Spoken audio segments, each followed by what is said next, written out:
The Woman Who Planted Time, asterisk, asterisk, 0 to 0, 15.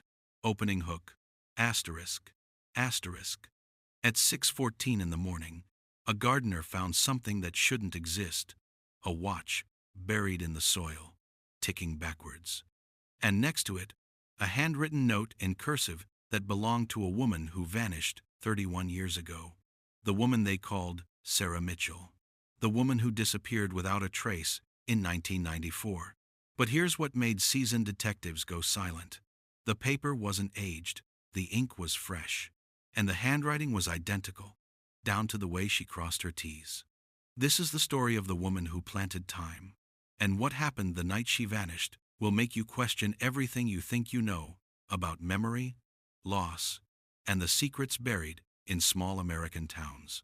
Asterisk, asterisk, 0, 15, 1. Hook continuation. Asterisk, asterisk. Picture this. A quiet town in northern Missouri. Population 3,200. The kind of place where everyone knows your name, where secrets don't stay buried for long, and where a missing person case from decades ago still hangs over the community like a storm cloud that never breaks. For 31 years, people whispered about Sarah Mitchell. Some said she ran away from an abusive situation. Others believed she met with foul play. A few claimed they'd seen her ghost walking through her old garden at dawn. But nobody, and I mean nobody, expected what happened on March 14, 2025. Nobody expected her handwriting to show up again. Fresh, deliberate, impossible. Asterisk, asterisk, 1 to 230. Establishing the mystery. Asterisk, asterisk. Before we go any further, before we unravel what really happened to Sarah Mitchell, I need you to understand something. This isn't just another true crime story. This isn't about a cold case getting solved with new DNA technology or a deathbed confession. This is about something stranger. Something that made experienced law enforcement officers question their own sanity. Something that turned a forgotten missing person case into the most talked about mystery in America. The watch they found that morning was a 1978 Timex. Silver casing, leather strap worn smooth from years of use. It had Sarah's initials engraved on the back. S.M. Her family confirmed it was the same watch she wore every single day. The same watch she was wearing the night she disappeared. But here's where it gets weird. The watch was still working, still ticking, except it was running backwards, second hand moving counterclockwise. And when they checked the time, it showed 11:42 p.m., the exact moment witnesses last saw Sarah alive on October 3, 1994. Asterisk, asterisk, 2:30. 3. Viewer engagement. Asterisk, asterisk. Now, before we dive deeper, let us know in the comments where you're watching from. We'd love to hear from you. And if you're new here, click on the subscribe button so you never miss any of our upcoming videos, because what I'm about to tell you next will make you want to hear every single detail of this case. Asterisk, asterisk, 3 to 5:30. Introducing Sarah Mitchell. Asterisk, asterisk. Sarah Mitchell was 47 years old when she vanished. Born and raised in Millbrook, Missouri, she never left her hometown except for a brief stint in St. Louis during her 20s. She worked as a librarian at the county library for 23 years. Quiet, thoughtful, the kind of person who remembered your birthday and always had a book recommendation ready. She lived alone in a 2-bedroom cottage on Maple Street, inherited from her parents after they passed. But what made Sarah unusual, what made her memorable in a town where memorable meant different, was her garden. Sarah's garden was legendary, not because it was particularly large or elaborate, but because things grew there that shouldn't. Tulips blooming in September, tomatoes ripening in November, roses that somehow survived Missouri winters without protection. Her neighbors joked that she had a green thumb blessed by something beyond normal horticultural skill. Sarah would just smile and say she listened to what the plants needed. She'd talk about feeling the seasons shift before the weather changed, about sensing when frost was coming days before the temperature dropped. People thought it was charming, eccentric, maybe, but harmless. Her father had been a clockmaker, running a small repair shop downtown until he died in 1988. Sarah inherited his tools, his precision, his patience. She kept his workshop intact in her garage, though she rarely talked about it. Neighbors would sometimes hear the sound of ticking coming from her property at odd hours. Dozens of clocks running in sync, a mechanical heartbeat that pulsed through the quiet streets. Asterisk, asterisk, 538. Introducing Daniel Walker. Asterisk, asterisk. Then there was Daniel Walker, 52 years old, Vietnam veteran, lived 3 houses down from Sarah, in a weathered Craftsman, with peeling paint and an overgrown front yard. Daniel was the kind of man who kept to himself, who'd nod politely when you passed but never invited conversation. He'd come back from the war different. Everyone said so. Not violent, not dangerous, just distant. Haunted by things he wouldn't talk about. He ran a small engine repair shop out of his garage. Lawnmowers, generators, chainsaws, anything mechanical that needed fixing. He was good at it too, meticulous and fair with his prices. Daniel's workshop faced Sarah's backyard. From his workbench, he could see her garden, watch her moving between the raised beds in the early morning or late evening. People noticed. In a small town, people always notice.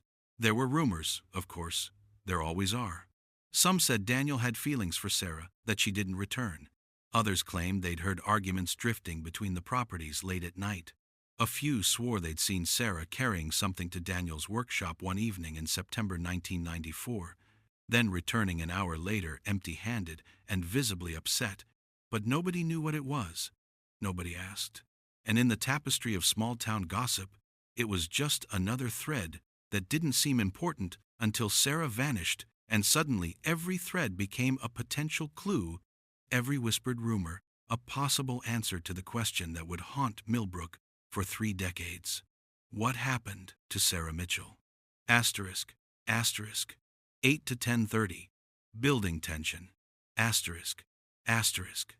The relationship between Sarah and Daniel was complicated in the way that relationships between neighbors can be when neither party wants to define what they are to each other. They weren't friends, not really, but they weren't strangers either. Daniel had fixed Sarah's lawnmower twice that summer. Sarah had brought him homemade soup when he'd been sick with the flu in August.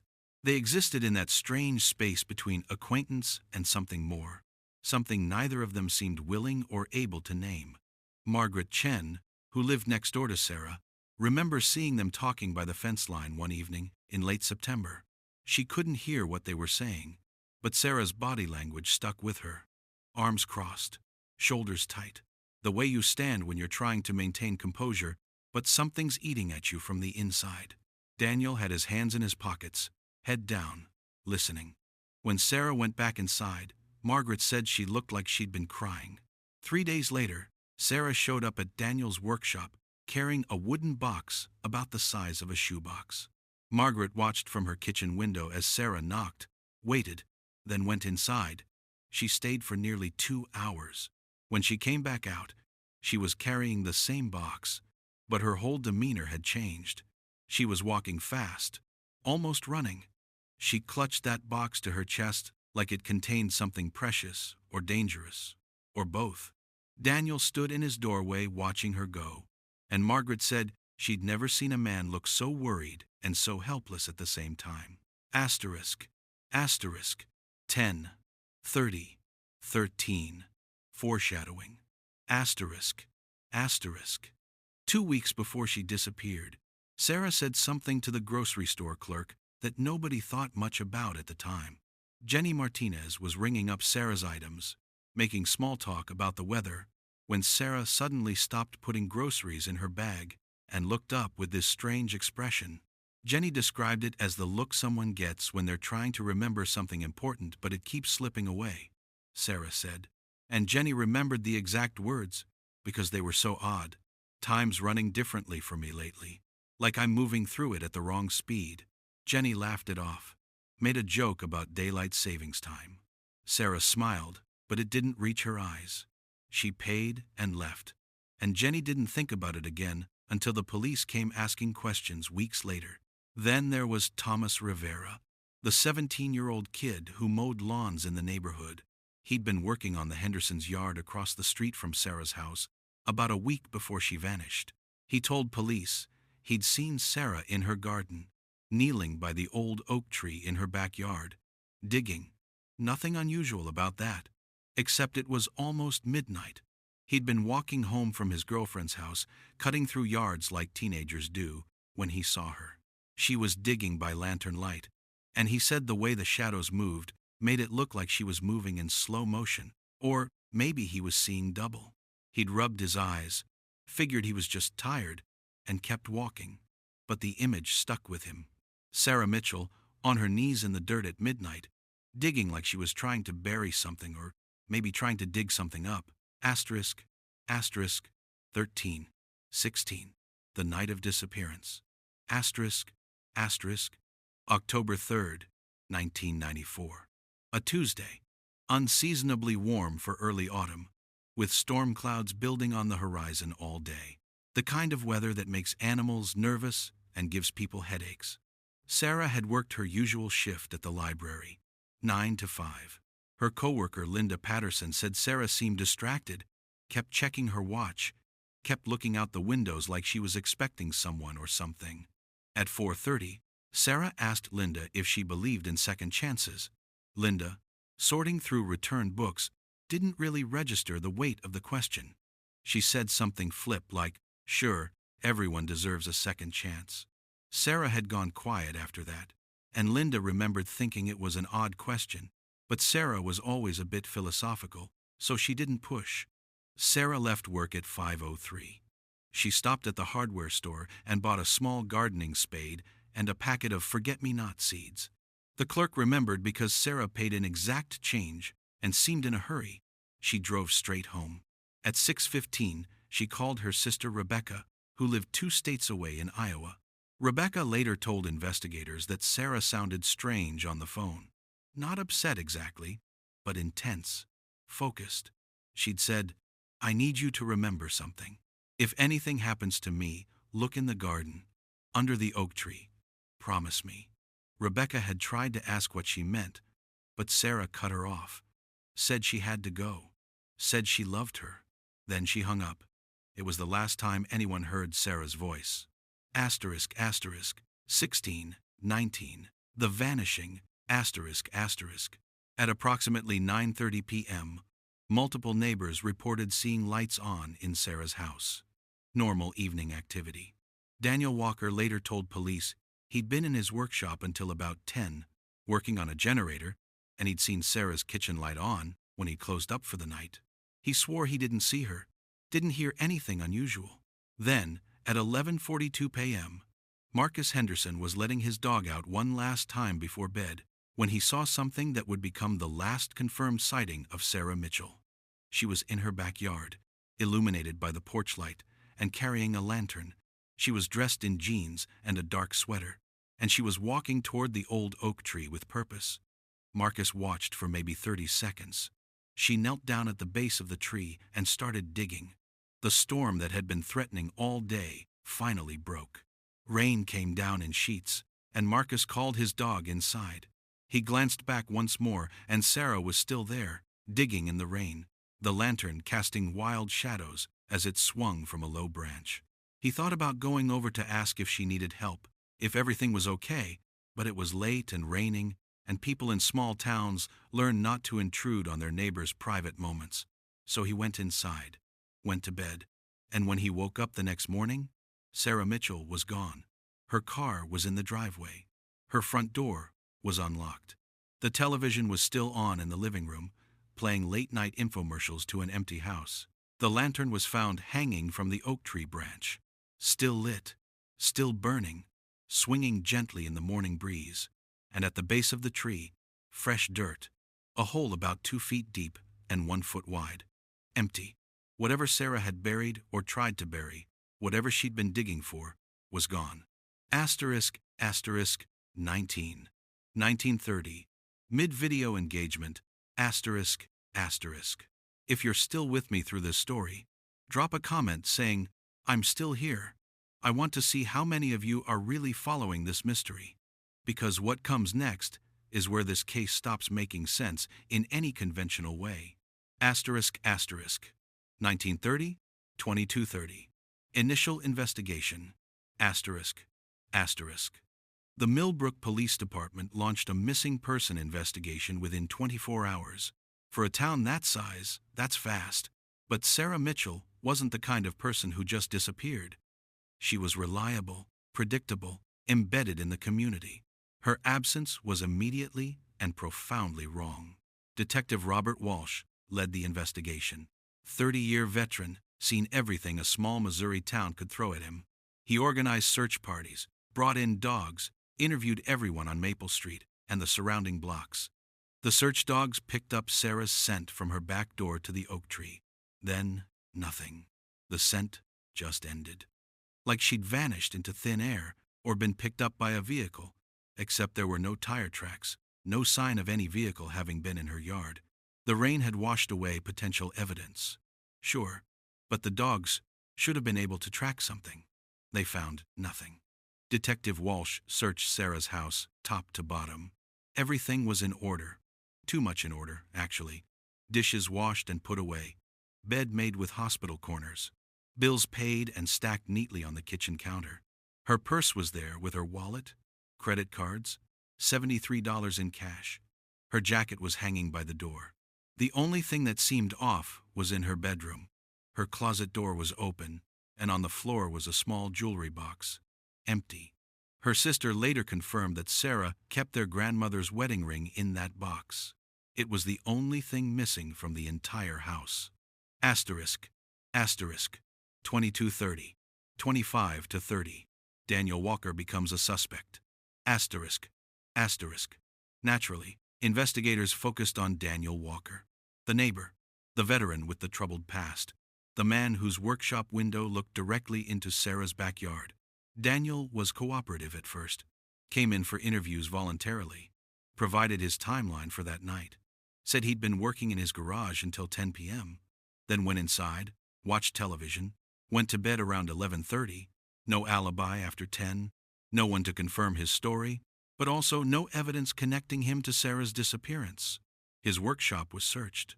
They found exactly what you'd expect. Tools, engine parts. Nothing unusual. No sign of a struggle. No blood.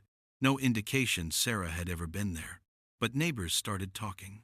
Remember that wooden box Sarah had taken to Daniel's workshop? Police never found it. They asked Daniel about it, and he said he didn't know what they were talking about. Said Sarah hadn't brought him anything to fix in months. That contradicted Margaret Chen's testimony. She'd seen Sarah take that box to his place. Seen her come back out carrying it. When confronted with this, Daniel changed his story. Said, okay, yes, Sarah had brought something by, but it wasn't for repair. She just wanted to show him something. Some family heirloom, a clock or a watch, he thought. He'd looked at it, said it was nice, and she'd left. No big deal. Detective Walsh pressed him. If it was no big deal, why lie about it initially? Daniel got defensive. Said he forgot. Said he'd been talking to dozens of people that day, and it slipped his mind. The interview got tense. Daniel's answers started to shift. First, he hadn't seen Sarah in days. Then he had, but just briefly. Then they'd talked for a few minutes. Then maybe longer. Asterisk. Asterisk. 25 to 30. 28 to 30. Community fractures. Asterisk. Asterisk. Millbrook split down the middle. Half the town thought Daniel Walker had done something to Sarah Mitchell. The other half thought it was a witch hunt, targeting a veteran who'd already sacrificed enough. People who'd been neighbors for decades stopped speaking to each other. The Henderson family, who'd been friendly with Daniel for years, suddenly wouldn't make eye contact. Others left casseroles on his porch in solidarity. Sarah's sister, Rebecca, drove down from Iowa and spent 2 weeks in town, putting up missing person flyers, organizing search parties, begging anyone with information to come forward. She held a press conference at the library where Sarah had worked. She stood behind a podium covered in microphones and photos of her sister and said, "Sarah didn't just vanish. Someone knows something. Someone in this town knows what happened to my sister." The local news picked it up, then regional news. For about 3 weeks, Sarah Mitchell's face was on television screens across Missouri and neighboring states. Tips came in. All of them led nowhere. A woman matching Sarah's description was spotted at a bus station in Kansas City. Turned out to be someone else. A psychic called in claiming Sarah's spirit was reaching out, saying she was near water. They dragged the nearby creek. Found nothing. Someone sent an anonymous letter saying Daniel Walker had confessed to them in a bar. The handwriting was analyzed and matched with a local troublemaker who was later charged with obstruction of justice. 6 months passed. Then a year. The news crews left. The search party stopped. People went back to their lives. But the absence of Sarah Mitchell hung over Millbrook like a permanent shadow. Daniel Walker sold his house and moved 2 counties over. Rebecca returned to Iowa, but she called Detective Walsh every single month for the next 31 years, asking if there were any updates. The answer was always no. Asterisk, asterisk, 28 to 30, 32 to 0, cold case years, asterisk, asterisk. For 31 years, the case sat in a filing cabinet in the Millbrook Police Department. Every few years, a new detective would pull it out, review it, look for something previous investigators might have missed. They never found anything. In 2003, a drifter passing through town was arrested for theft. During questioning, he mentioned knowing something about a woman who'd disappeared years back. Detective Walsh, still on the force, interviewed him personally. The man's story fell apart within 20 minutes. He was looking for a plea deal and thought a cold case confession might help. It didn't. He knew nothing. In 2011, when cold case DNA analysis started becoming more common, they retested everything from Sarah's house. Her hairbrush, her toothbrush, clothing from her hamper.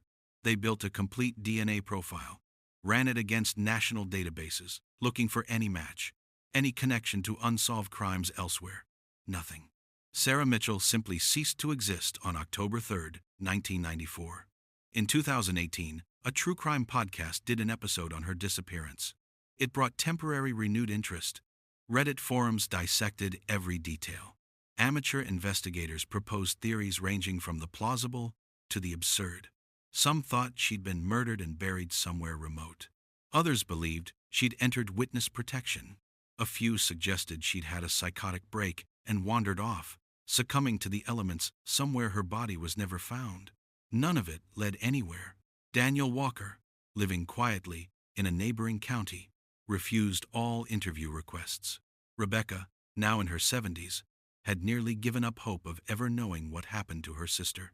And then, on March 14, 2025, a gardener named Michael Torres was doing routine maintenance on a property that had recently been purchased by a development company. The property was Sarah Mitchell's old house. Asterisk, asterisk, 32 to 0, 35 to 30. The discovery, asterisk, asterisk. The house had changed hands several times over the decades. After Sarah disappeared and was declared legally dead 7 years later, it had gone through probate and was eventually sold. The current owners were planning to demolish it and build townhouses. Michael Torres had been hired to clear the overgrown garden, remove the old oak tree that was dying and potentially hazardous. He was digging around the base of the tree, exposing roots so they could be cut, when his shovel hit something solid. Thinking it was a rock, he dug around it. It wasn't a rock, it was a metal box, about 8 inches square, rusted but intact. Michael opened it. Inside was the watch, the Timex with SM, engraved on the back. And beneath it, wrapped in plastic that had protected it from moisture, was a handwritten note. Michael called the police. The development was immediately halted. Detective Sarah Chen, no relation to Margaret Chen from the original case, headed the investigation. She'd been 12 years old when Sarah Mitchell disappeared. She'd grown up hearing about the case. And now here it was, literally unearthed in her jurisdiction. The watch was sent to the state forensics lab. The note was analyzed by document experts. The handwriting matched samples from Sarah Mitchell's personal papers. The ink was tested, and here's where things got strange. The ink was fresh, not 31 years old. Based on degradation analysis, the note had been written within the last 6 to 18 months. That's impossible, of course. Sarah Mitchell had been missing for 31 years, presumed dead. But the handwriting was identical, not similar, identical, down to microscopic pressure patterns and writing quirks that are nearly impossible to forge. Asterisk, asterisk, 35 to 30, 38 to 30. The note's contents. Asterisk, asterisk. The note itself was brief, written in Sarah's careful script. I planted what I couldn't keep. I buried what I couldn't carry. If you're reading this, then time has done what it was supposed to do. Look for me where the forget-me-nots grow. I'm sorry I had to wait so long. Cryptic, poetic, and completely unhelpful in any concrete investigative sense. But it reignited everything. National news picked up the story. The case of Sarah Mitchell, cold for 3 decades, was suddenly hot again. Rebecca, now 78 years old, flew to Missouri. She looked at her sister's handwriting and broke down. That's Sarah, she said. That's exactly how she writes. Wrote, I don't understand. Neither did anyone else. The watch was even stranger. Forensic analysis confirmed it was the same watch Sarah had been wearing when she disappeared. Her DNA was on the leather strap, but the mechanism had been modified. Someone with considerable skill had altered the internal gears so the watch ran backwards, counterclockwise. And when they opened the casing, they found something else. Soil, trapped in the mechanism. Soil that, when analyzed, matched exactly with the soil composition from Sarah Mitchell's garden. But that wasn't the shocking part.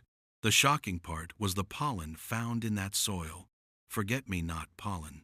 From flowers that hadn't been planted in Sarah's garden until 2022, 28 years after her disappearance.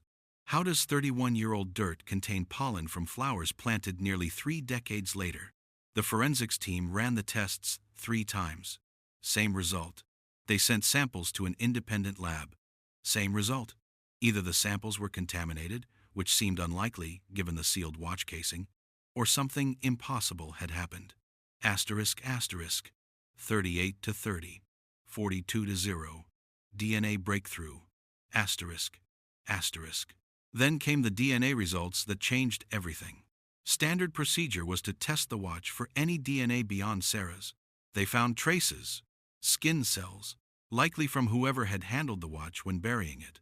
The DNA was run through databases. It came back with a match to Sarah Mitchell's established DNA profile. Except there was a problem. The DNA markers indicated significant cellular aging. When a forensics expert ages a DNA sample, they're looking at things like telomere length and methylation patterns. These change as humans age. The DNA on the watch showed patterns consistent with someone approximately 78 years old. Sarah Mitchell was 47 when she disappeared. If she'd lived, she'd be exactly 78 now. The implications made experienced investigators uncomfortable. The simplest explanation was contamination. Someone had handled the watch recently. Someone biologically related to Sarah. Rebecca was asked to provide a fresh DNA sample. She did. It wasn't a match. The DNA on the watch was Sarah's, but aged 3 decades beyond when she disappeared. Detective Chen brought in specialists, geneticists, forensic anthropologists. Everyone agreed the results were anomalous, but consistent. No one could explain how DNA showing advanced aging ended up on a watch buried 31 years ago. Unless Sarah Mitchell had somehow lived for 3 more decades, then returned to bury the watch recently, in a place that had been thoroughly searched multiple times over the years. But that was impossible, wasn't it? Asterisk, asterisk, 42 to 0, 45 to 30. Daniel Walker revisited. Asterisk, asterisk. Detective Chen made the decision to interview Daniel Walker again. He was now 83 years old, living in a nursing facility in Jefferson City. His health was declining. Early-stage dementia, the nurses said. Good days and bad days. Chen visited him on what turned out to be a good day. She showed him photos of the watch, the note. She watched his reaction carefully. Daniel stared at the images for a long time. Then he started crying. She came back, he said. I told them she'd come back, but nobody believed me. Detective Chen leaned forward. What do you mean she came back, Daniel? When did Sarah come back? Daniel looked at her with watery eyes. After she left, she came to my door. Must have been, I don't know, 2018, 2019. Couldn't remember exactly. Said she couldn't explain where she'd been, but she needed my help one more time. Jen's pulse quickened. What did she need help with? The watch. Her father's watch. Same one I'd looked at before. She wanted me to modify it. Make it run backwards. Said it was important. Said it had to go back into the ground before something happened. She was older. Much older. I thought maybe I was confused, you know? Thought maybe my memory was playing tricks. But it was her. I knew her eyes. Asterisk, asterisk. 45 to 30. 48 to 30. The impossible testimony. Asterisk, asterisk. Detective Chen pressed for details. Daniel, despite his dementia, was remarkably clear about this particular memory. Sarah had shown up at his door in the evening, late spring or early summer, he thought. She'd been driving an older model sedan. She looked like she'd aged normally, he said. Wrinkles, gray hair, but still recognizable. Still undeniably Sarah Mitchell. She'd asked if he remembered her, which he thought was an odd question. Of course he remembered. She'd been missing for decades. The whole town remembered. Sarah had put a finger to her lips. Not missing, she'd said. Just somewhere else for a while. She'd handed him the watch and explained what she needed. The modification was delicate, but Daniel still had the skills. They'd spent 3 hours in his small apartment, him working on the watch's mechanism while she sat quietly, sometimes talking, sometimes just watching. What did she talk about? Chen asked. Time, Daniel said. She talked about time like it was a place, like you could go there and come back. She said she'd been living in borrowed moments, that she'd stretched her life thin trying to fix something that happened, something she couldn't live with. She wouldn't tell me what. Daniel had asked obvious questions. Where had she been? Why hadn't she contacted anyone? Why come back now? Sarah had been evasive. Said some doors only open once, and you have to decide whether to walk through them or spend your whole life wondering what was on the other side. She'd walked through. And now she had to close the door properly or it would stay open, and that would be dangerous. Though she didn't explain dangerous for whom or how. Asterisk, asterisk, 48 to 30, 51 to 30, garden excavation, asterisk, asterisk. Based on Daniel's testimony, Detective Chen obtained a warrant to fully excavate Sarah Mitchell's old garden. The development was halted indefinitely. Ground-penetrating radar was brought in. They found anomalies. Multiple sites where the soil density didn't match surrounding areas, suggesting previous digging and refilling. Over the course of 2 weeks, forensic archaeologists carefully uncovered 3 more buried items. The first was a small wooden box, the same one Margaret Chen had seen Sarah carrying to Daniel's workshop in September 1994. Inside were photographs, pictures of Sarah at various ages, but interspersed were photos that couldn't exist. Sarah at 60, standing in front of a farmhouse no one in town recognized. Sarah at 65, holding a baby that wasn't identified. Sarah at 70, sitting on a porch with an elderly man whose face was deliberately blurred. The photos were genuine, not manipulated. Professional analysis confirmed they were taken with cameras from appropriate eras matching when Sarah would have been those ages. The second item was a journal, water-damaged but mostly legible. The entry started in October 1994, just days after Sarah's disappearance, and continued sporadically until February 2024. 30 years of journal entries from a woman who'd officially vanished 3 decades prior. The entries described a life lived in a place called Millbrook, but not the Millbrook anyone knew. She wrote about people with familiar names doing unfamiliar things, about seasons that lasted too long or ended too quickly, about feeling untethered from the flow of time everyone else seemed to follow. One entry from March 1997 read, "I saw my own missing person poster today, my face staring back at me from the grocery store bulletin board. Rebecca's phone number at the bottom. I wanted to call her so badly, but I can't. Not yet. Not until I fix what broke. Asterisk, asterisk, 51 to 30, 54 to 0. The final revelation. Asterisk. Asterisk. The third item was a letter addressed to Rebecca. It was sealed in a waterproof bag. Detective Chen contacted Rebecca before opening it. At 78 and in declining health herself, Rebecca insisted on being present via video call when the letter was read. The letter was dated March 10, 2025, 4 days before the watch was discovered.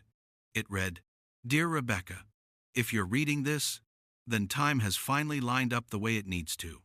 I disappeared in 1994 because I found something in Dad's workshop. A pocket watch he'd been modifying before he died. He'd figured something out about the mechanism of time itself, about how to slip between moments, about how to step sideways into parallel durations. I didn't understand it when I found it. I just knew it was dangerous. Someone else wanted it. Someone who would have used it for terrible things. So I activated it. I stepped through. I spent 31 years living a life parallel to the one I left. Same places, different times. I aged while you aged, but we aged in different streams. I couldn't come back until I was sure the threat was gone, until I was sure the watch couldn't fall into the wrong hands. So I modified it, made it so it only runs backwards now, made it so it can only return things, not take them away. I buried it where I knew it would be found when the time was right. I lived a full life, Rebecca. I had friends. I had a garden. I even had love for a while. But I missed you every single day. I missed the life I should have had. This is my way of saying goodbye properly, and I'm sorry. I'm so sorry for the pain my disappearance caused. But I need you to know I'm at peace. By the time you read this, I'll be gone. Really gone this time. But I'll be going on my own terms, having lived every year I was supposed to live, just somewhere else, somewhere adjacent. Look for me in the forget-me-nots. That's where I'll always be. Love always, Sarah. Asterisk, asterisk, 54-0, 56-30, modern sighting. Asterisk, asterisk. Detective Chen sat with that letter for 2 days, trying to decide if it was the ramblings of someone experiencing a mental health crisis or something else entirely. Then the security footage came in. A local business owner, cleaning out old surveillance tapes to free up server space, had noticed something odd on footage from November 2024, 4 months before the watch was discovered. The camera faced the street, captured the area around Sarah Mitchell's old property. At 2:37 a.m. on November 19th, a figure appeared, walking slowly, deliberately. The figure approached the old oak tree, knelt down, appeared to be digging. The footage quality wasn't great, grainy, but clear enough to show an elderly woman with gray hair wearing a dark coat. She stayed for approximately 12 minutes. Then she stood, looked directly at the camera despite it being well hidden, and seemed to wave, just a small gesture, a farewell. Then she walked out of frame. Detectives enhanced the footage, ran facial recognition against age-progressed images of Sarah Mitchell. The software came back with an 87% probability match. 87% that the woman burying something at her own former property in the middle of the night was Sarah Mitchell at age 78. Police canvassed the area, asked if anyone had seen an elderly woman matching the description. A night shift worker at a gas station 3 blocks away remembered her. She'd come in around 3 a.m., bought a bottle of water and a pack of forget-me-not seeds, paid cash. The worker remembered because she'd seemed so peaceful, he said, so content. Like someone who'd finally finished a long and difficult task. He'd asked if she needed help getting anywhere, if she had a ride. She'd smiled and said she was exactly where she needed to be. Asterisk, asterisk, 56-30, 58-30. Closing questions. Asterisk, asterisk. So what happened to Sarah Mitchell? The official police conclusion is that she disappeared in 1994 under circumstances that remain unclear, that she may have lived in obscurity under an assumed identity for 3 decades, that she returned briefly in 2024 to bury items related to her past, that she has since vanished again and is presumed deceased given her age and the time elapsed. But that's not really an answer, is it? It's what you write in a report when nothing makes sense, and you need to close the case anyway. The truth, whatever it is, remains buried somewhere between the facts we can prove and the impossibilities we can't explain. Daniel Walker insists he saw her, talked to her, helped her. The journal entries span 30 years. The DNA is aged. The photographs exist. The forget-me-not pollen is from flowers planted decades after she disappeared. Time ran differently for Sarah Mitchell. She said so herself in that letter. Whether that's metaphor or something else, something we don't have the science or language to properly describe, nobody knows. Rebecca passed away 6 months after reading Sarah's letter. In her final days, she told her children that she believed her sister, believed Sarah had lived a full life somewhere adjacent to the one they knew, that she'd made an impossible choice and lived with the consequences, that she'd found peace in the end, and maybe that's all that matters. Asterisk, asterisk, 58 to 30, 60 to 0, final engagement, asterisk, asterisk. What do you think happened to Sarah Mitchell the night she vanished? Was she running from something?